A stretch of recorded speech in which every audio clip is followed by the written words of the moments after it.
सुहॉर्न grazing सी spare technique के proficient level का attack Lian पर कर देता है।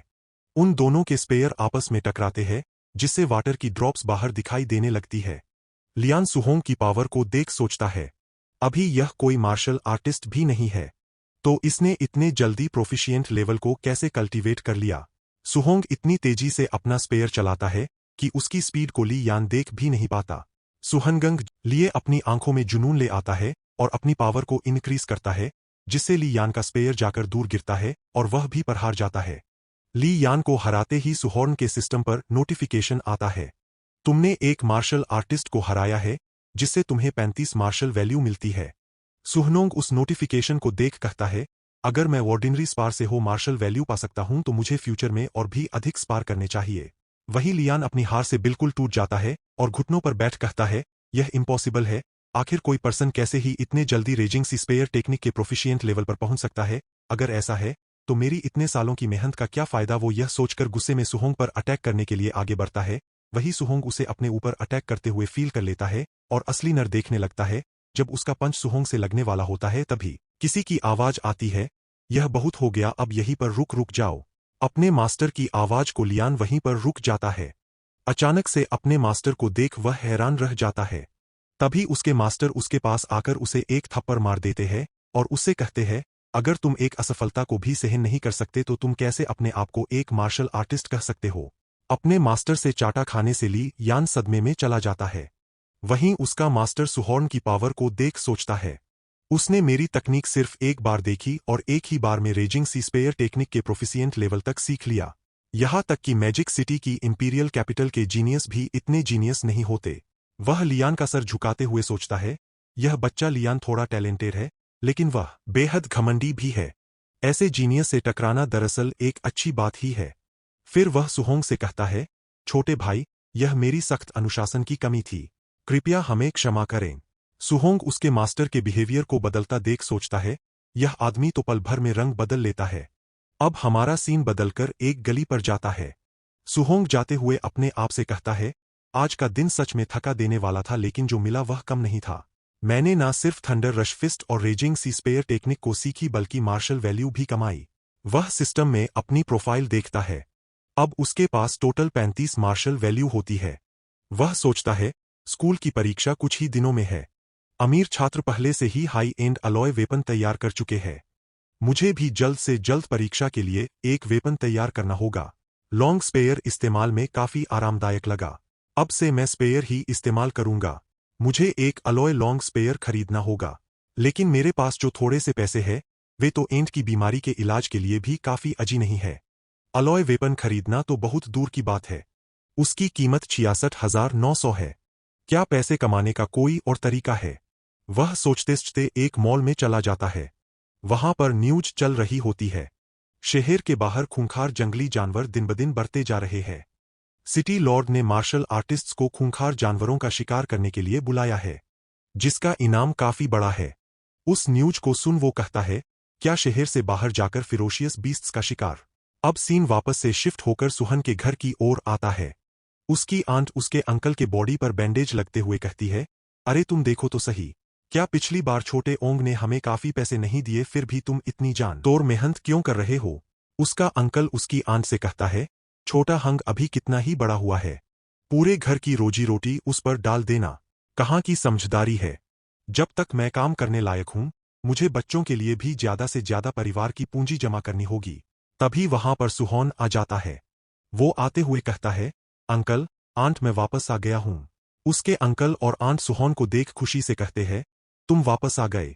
वह अपनी आंट के हाथ से बैंडेज लेते हुए कहता है, आंट रहने दीजिए, यह काम मुझे करने दीजिए। उसकी आंट कहती है, इस बच्चे को देखो, घर आते ही आराम करने को कहा था।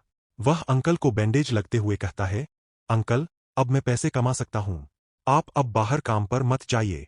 घर पर रहकर आंट की देखभाल करना अच्छा नहीं लगेगा। उसके अंकल कहते हैं, सुनने में तो अच्छा लगता है, लेकिन मैं यूं ही खाली बैठ नहीं सकता। फिक्र मत करो, मैं बस रोजमर्रा के खर्च के लिए थोड़ा सा कमा लूंगा, खुद पर ज्यादा जोर नहीं डालूंगा। उसकी आंट भी उससे कहती है, लिटिल हंग, भविष्य में तुम्हारी मार्शल आर्ट्स की प्रैक्टिस में बहुत पैसा लगेगा। जहां तक हो सके हम तुम्हारे लिए थोड़ी थोड़ी बचत करना चाहते हैं। उनकी यह बात सुन सुहंग भावुक होकर सोचता है, अंकल और एंट गरीबी के आदी हो चुके हैं। जब तक मैं इतना पैसा ना कमा लूं कि जिंदगी भर काम ना करना पड़े वे चैन से आराम नहीं करेंगे। मुझे इन फिरोशियस बीस्टर्स को मारने का मौका हाथ से नहीं छोड़ना चाहिए। अब हमें रात में सीधे छत का सीन दिखाया जाता है। लेकिन जंगल बहुत खतरनाक है। सुरक्षा के लिए पहले मुझे अपनी ताकत और बढ़ानी होगी। मैं अपने सभी मार्शल वैल्यू का यूज करके अपनी वाइटैलिटी को बढ़ाऊंगा।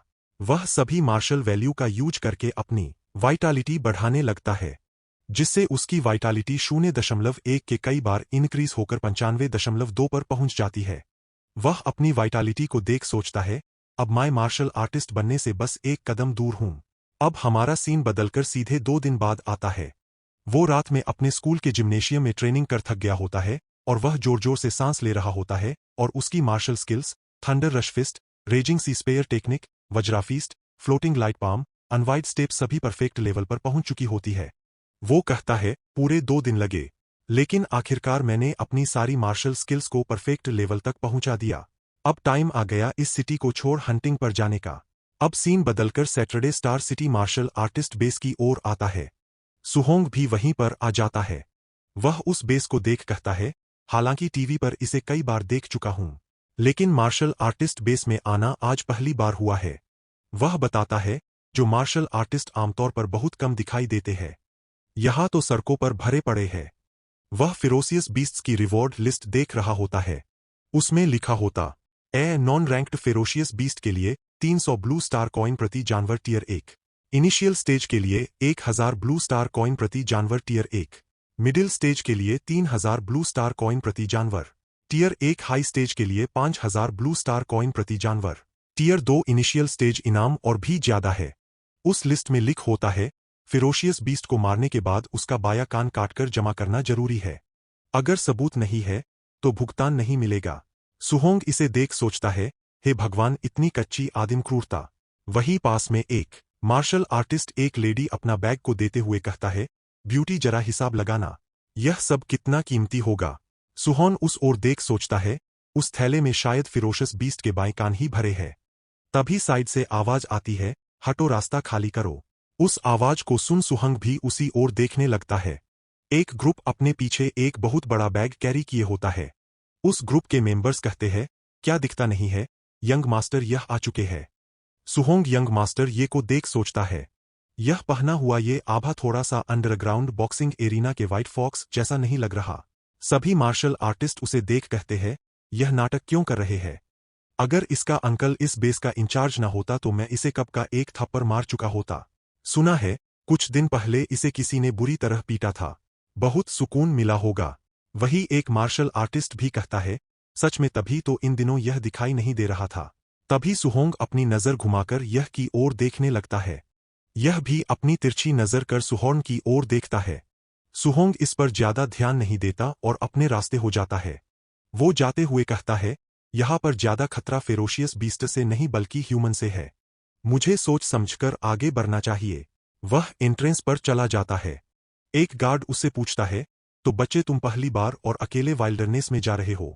सुहोंग इस पर कहता है, हाँ। वह गार्ड सुहोंग को देख सोचता है, एक और घमंडी फियरलेस बच्चा जो अपने आप को ज्यादा आंकता है। सुहोंग उसकी बात पर ध्यान ना देकर सीधे वाइल्डरनेस की ओर बढ़ जाता है। जब वह